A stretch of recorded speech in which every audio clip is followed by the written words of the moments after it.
已经把这些东西都准备好了之后，开始来教一下你们缝合啊。缝合这个刮地啊，刮地的话，我们这一头留了一点线，给它穿进去啊，穿进去，然后给它拉出来，然后从这里围绕着这一去穿，一针一针的穿进去就可以了，非常简单。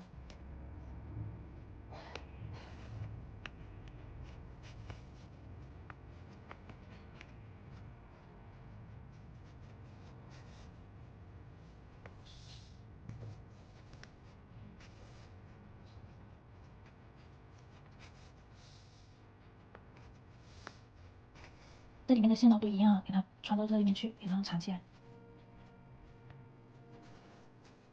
就可以解掉它。组装好了，我们开始来组装这个小叶子哦。叶子也是同样的方法，给它组装好，穿上缝合针，把这个线给它缠到里面去哦。来，给它在边上这里路转下来，然后再从底部穿进去，然后从这里给它穿下来。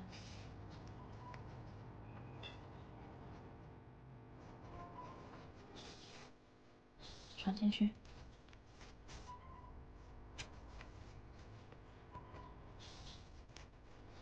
剪掉多余的线头看成品。